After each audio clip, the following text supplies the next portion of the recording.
Welcome back, everyone, to this week's episode of Son of a Bitchin' Kitchen. As you can see, it is Hideous Hawaiian Shirt Tuesday. So today we're going to be making Dutch apple pie. What you're going to need to do this, for the pie part, is going to be 4 sliced, cored, and peeled apples. I usually use Granny Smith because they're nice and tart. You don't have to add lemon juice to them. You can use a lot of different kinds of apples, but if you use like Gala or Yellow Delicious or Red Delicious, stuff that's not real tart, you may have to add that lemon. And a lot of people who don't like lemon, this is going to ruin the pie for them. So if you like it, use the not so tart apples and add the lemon. If you don't like lemon, use the Granny Smith, or just to be safe, use Granny Smith like I do. It's just easier. Alright, next up, so if you do need the lemon juice, it's just 1 tablespoon of it. As you can see, it goes a long way. You need a half a cup of sugar. You need a 1/4 cup of, they say light brown sugar. I don't care light, dark, otherwise, just brown sugar works just fine, as long as it's a 1/4 cup. 3 tablespoons of flour, 1/4 teaspoon of salt, half a teaspoon of ground cinnamon, and a 1/4 teaspoon of nutmeg, and that'll be the pie part. You're also, for Dutch apple, you need a little topping on there. It's called streusel. And to do that, you're going to need a half a cup of flour, a half a cup of brown sugar, half a teaspoon of cinnamon, and 3 tablespoons of butter. And that's going to be cut into little teeny chunks, and I'll show you why when we get there. So first of all, what I have today is I have a handy dandy core peeler slicer apple motherfucking awesome thingamajig I bought for like 20 bucks or 30 bucks, somewhere in there, 30 bucks I think. But anyway, not very expensive. Get it from any old online shopping website. So I'm going to lock that down. Works pretty kind of better if you get the countertop wet first. Makes a good suction cup. So that's that. So we'll go ahead and release the deal here. Pull her back. Put my apple on the whatchamahoosit. Got it. And then just spin the old handle. And this little whatchamabob should go ahead and start cutting the skin off for us. Oh, look at that. Then it's going to go through the quarter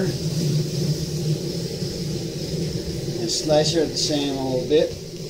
There we go. Ta-da! Apple skin.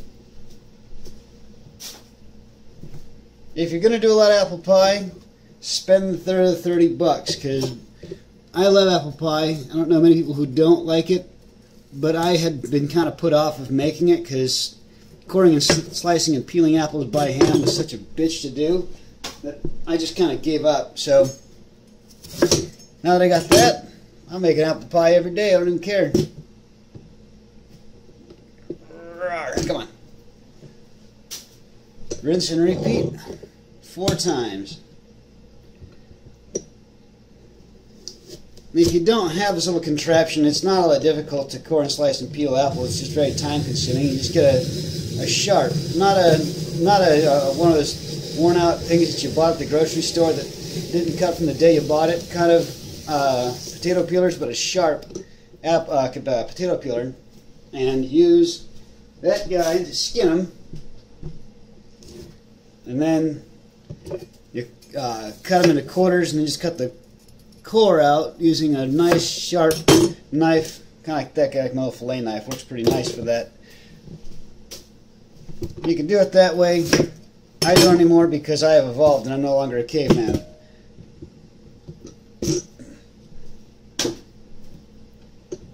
If you notice, I'm not swearing quite as much as I used to. I think when I showed my grandmother this video, or the pie crust one, she was appalled. So now I'm afraid she might watch another one and catch me using bad language and wash my mouth out with soap or something crazy like that.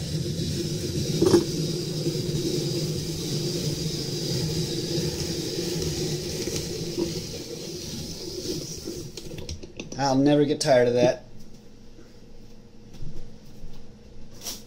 If you wanted to, if you're kind of like an appearance type chef, you can save that skin, use it to garnish somebody's plate.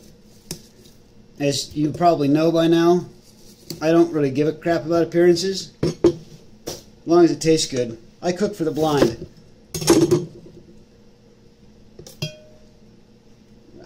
Go away, seed.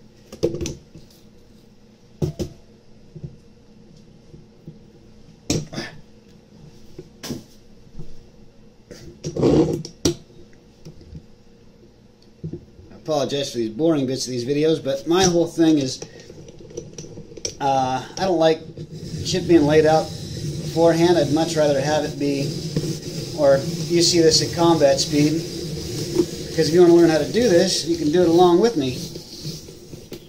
Not everybody pausing the video and losing track of what the hell was going on because I got too far ahead of you. See, I'm considerate every once in a while. Arr.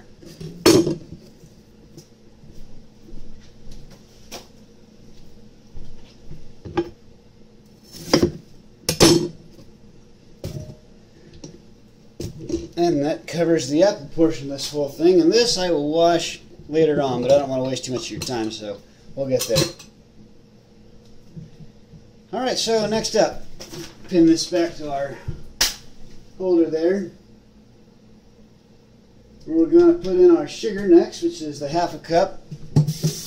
Wash the apple juice off my hands.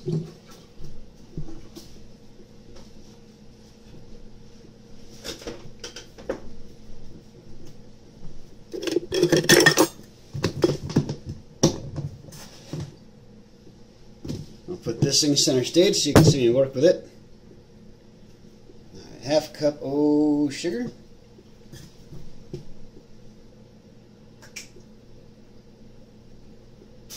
Quarter cup brown sugar.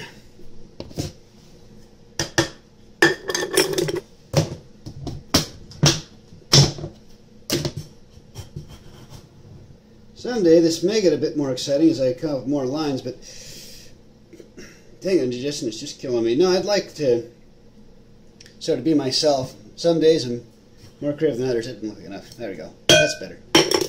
Sugar's good. Never forget that. Sugar is good. Unless you got diabetes, then it's not very good anymore.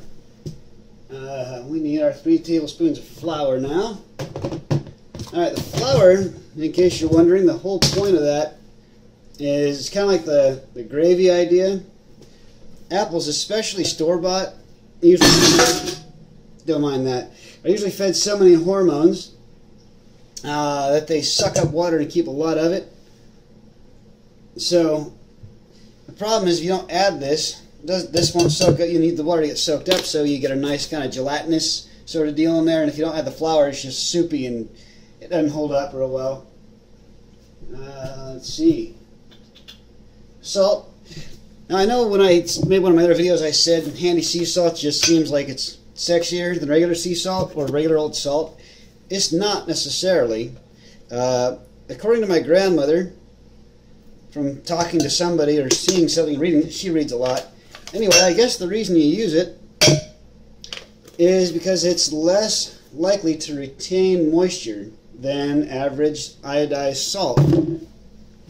So in recipes that are very sensitive to extra moisture, it's good to use that. Now, I don't know of any recipe on the planet where 1/8 of a teaspoon of fucking salt would make that huge of a difference in the moisture content of your food. And if you're that prissy about it, don't watch this show. Go see Chef What's His Fuck over there in Italy, because you don't belong here. Cinnamon and nutmeg, half teaspoon and quarter teaspoon. All right.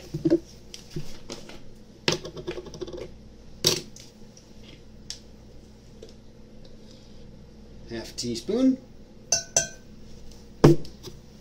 Extra cinnamon's good, by the way, if you want to add a little extra. So is extra nutmeg.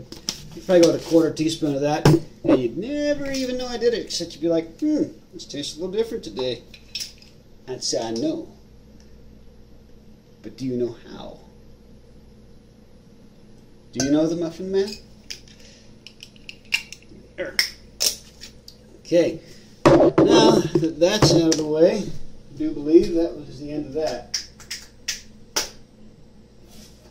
Okay, so dig in there with your hands. Don't use any other implement. It's not as much. This is how you get the love in there.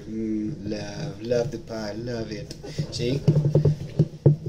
If you break a couple of these in half, it's not a big deal. If you massage it, this also coaxes the juice out of the apples a little bit. So you get a nice good integration of all your sugar and your flour and your nutmeg and whatever other goodies and treats you threw in there.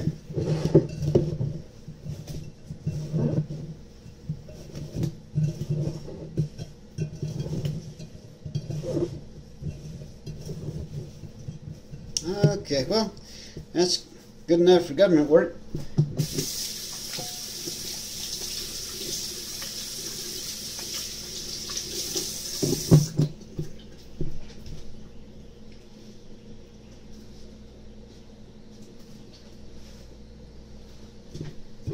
Okay, now for the streusel topping. We're going to grab our butter first. And we're going to slice 3 tablespoons of this guy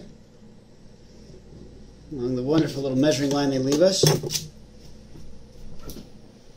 rest of that can go in there for my eggs tomorrow morning.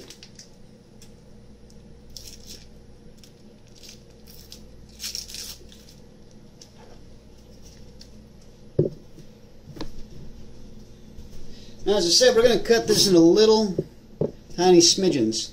Well, anyway, about like that. Kinda. Because we're going to have to cut this all together using a fork. Kind of the same way we did the pie crust in a sense, but not with a pastry cutter, just with a fork will work fine.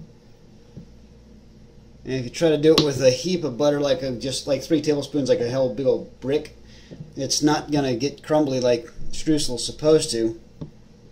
This is kind of a technical little process in and of itself. If you just a little too much overworking of this, and you have streusel spread, not crumbles. So just watch it. And honestly, it'll do that within like 2 or 3 little fork pushes, and it's fucked, and you might as well throw it away and start over again. I didn't because I was cheap and lazy. The last time I screwed it up, the one time I screwed it up, because it only took me once to learn. Alright, so now we're going to add our half a cup of flour.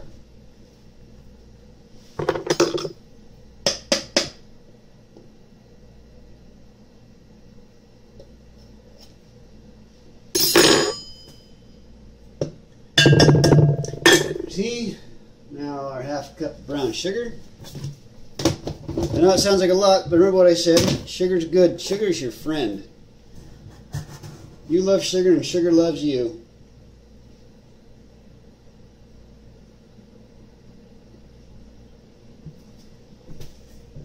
But it doesn't love my diabetes. Okay. Half a teaspoon of cinnamon. I don't mean to insult anybody with diabetes out there, I really don't. It's probably not a joking matter for you guys. And that's okay. If there's any justice in this world, I'll probably have it one day for as much pie as I eat. So you can go and laugh all the way to the bank at that joke, because I will one day suffer, just as you do. Okay, butter's already in there, so take a fork. Now, you can add a little bit of nuts to this. That was the original recipe actually called for, I think, walnuts. And I was going to try pecans at one point. This has come out so good every time I've tried it that I really didn't want to screw with it at all. You know, it seems like pecans would have made like a nice little,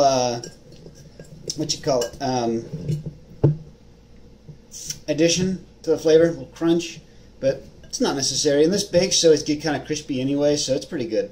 So take your fork, put your thumb right in the middle like that, and so you're just going to push down like this up against the side of the bowl. Well, or bottom of the bowl. I mean, I just kind of work it however you want to work it. And you're trying to make this stuff about the consistency of decomposed granite, coarse sand, something along those lines. And from time to time, just kick the extra butter off the end of your fork. That's going to make that a little easier, so you can actually get all this all cut together. I'll try not to knock the phone over with the cutting board there.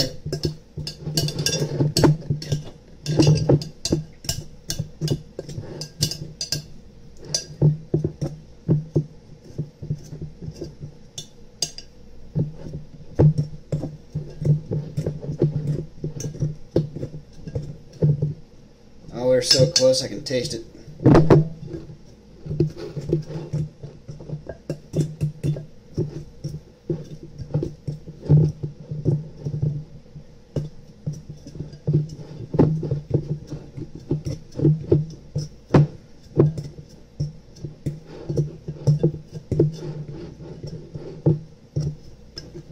I know if he's watching this, he's saying, hey, you lied, your grip changed. You're right, it did. Alright, so, now, get that a little closer. I think we're about cut together the way we need to be. Yeah, it's about good. There's still a couple little chunks of butter, but don't worry a pretty little head about that. They'll melt themselves in there. So, oh, wait, you're looking at me. You want to look down there. Okay, that's what good streusel top looks like. It's about the consistency. I always forget I'm using the front-facing camera, and it kind of jacks me up. So, now, I'm going to get out the pie crust that I made. I made the one crust recipe to do this. Of course, I didn't need two crusts because the Dutch apple does not require a top crust. Just the streusel.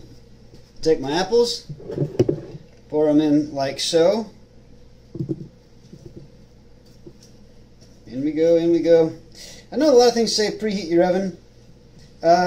If I had an old wood-burning stove, I might do that. But in this day and age of gas and electricity and, you know, not having to run down our prey, I don't think it's really that big a deal. Not unless you have something with a really super short bake time. I mean, this thing's going to be in the oven for, you know, good 45 minutes, an hour-ish, something like that. I got to look at the recipe, but anyway, long enough to where it would make a big difference as far as preheating goes. So that requires planning ahead, and that's not my strong suit. And take the streusel top and sprinkle, sprinkle, just evenly, liberally. I'm going to move this to the middle because I don't feel like walking in streusel in my kitchen for the next 3 weeks. I'll sweep after I do this. That's kind of a misconception or a misinformation there. I do clean. Oh, almost there.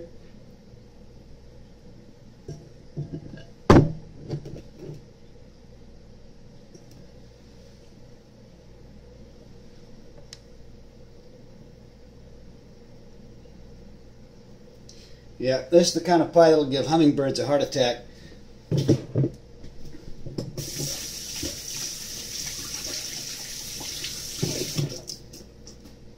Alright, and this one, unlike our other kinds of apple pies and some other pies, we don't have to bake it at some certain temperature to seal the pie or nothing. We just turn it on at 350 and bake that sumbitch for 50 minutes, and this should be all done. So anyway, that's how you do Dutch apple pie. Not too difficult, and very tasty. So I'll see you guys next week, maybe for regular apple pie, perhaps. Maybe you think something like that. Anyway, something delicious, I guarantee it. Talk to you later.